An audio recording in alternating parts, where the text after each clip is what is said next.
کۆماری کوردستان لە مەهاباد کە لە ڕۆژی دوی ڕێبەندان لەدایک بوو و تەنیا 11 مانگ دەوامی کرد لاپەرێکی پڕ لە شانازی لە مێژووی گەلێکە کە چەندین سەدەیە بۆ ڕزگاری خۆی هەوڵ دەدا.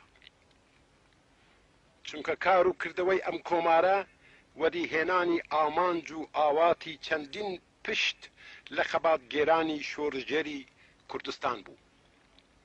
چونکە ئەم کۆمارە لە 11 مانگدا کە لە مێژووی مرۆڤایەتیدا ماوەیەکی یەکجار کورتە، هەندێک کاری گرنگی مێژووی وەک پێکهێنانی یەکەم دەوڵەتی نەتەوەیی لە سەردەمی نوێدا، ڕسمیکردنی زمانی کوردی، دانانی هێزی پێشمەرگە، بڵاوکردنەوەی بیرروڕای دموکراتی، ڕێگا خۆشکردن بۆ بەشداری ژنان لە ژیانی سیاسی و کۆمەڵایەتیدا جێبەجێ کرد کە لە زۆر جێگا چەندین ساڵ وەختی ویستووە.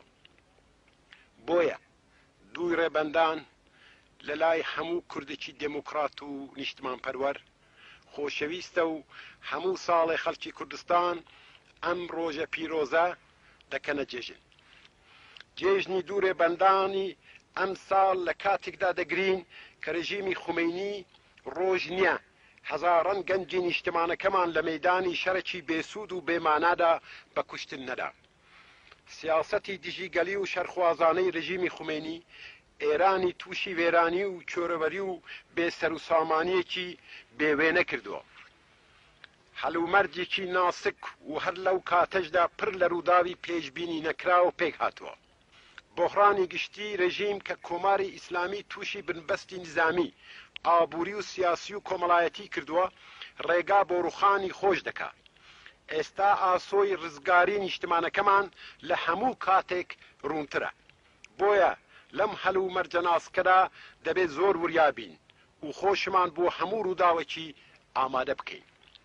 هاو نیشتمانانی خۆشەویست، گوێگرانی بەڕێز، جارێکی دیکە بە بۆنەی دوو ڕێبەندان پیرۆزباییتان لێ دەکەم و هیوام سەرکەوتنی هێزەکانی دموکراتی وڵاتەکەمان بەسەر کۆنەپەرستی و دیکتاتۆریدایە و ئارزوم ئەوەیە وڵاتەکەمان هەرچی زووتر ڕووی ئازادی و ئاشتی ببینێ و لە چۆرەوەری و زۆرداری و ژیانی تاڵ ڕزگاری بێ.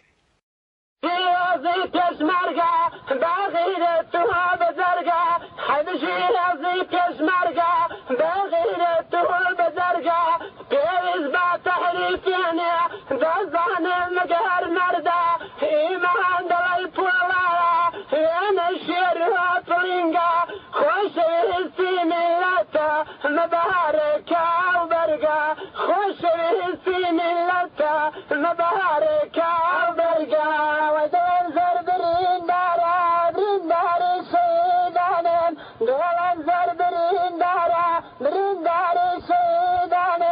شاید بخوێنی گەشت باقین ئیشتیمانم بەسەیاری خوێناوی بەڵکو فەنگەی لە شانم لە ڕێبازی شەیدان دەبەخشم سار و گیانم، لە ڕێبازی شەیدان دەبەخشم سار و گیانم. بۆ حیزبی دموکراتە ئێمە دەکەن سەربازی، بۆ حیزبی دموکراتە ئێمە دەکەن سەربازی، تسليمي دشمن نابين قوشتن بقرا بقازي، نسرتيني كشمرقة داقرا عروق بازي، لا دريد كردق ناسي خيني كشا قازي، لا دريد كردق ناسي خيني كشا قازي.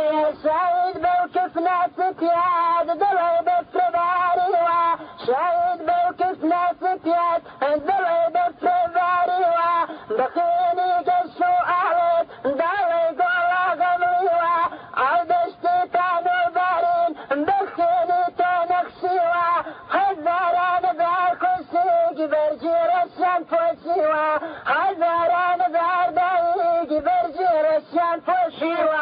رزقنا وقتاري لا ديهاتها لشاري، رزقنا وقتاري لا ديهاتها لشاري، جيشيرو فهالوانا مالبندي بيران شاري، اوهم هالسي خلقا بينين ابواد قاري،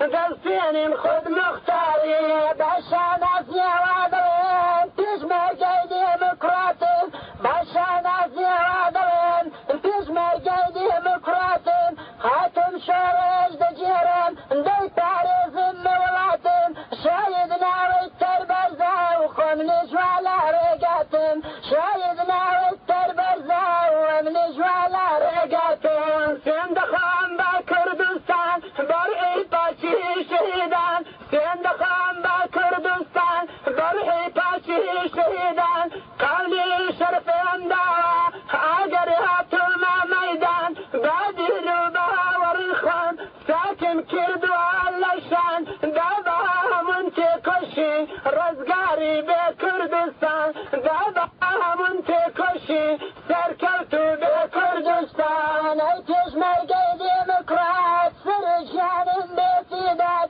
ئەی پێشمەرگەی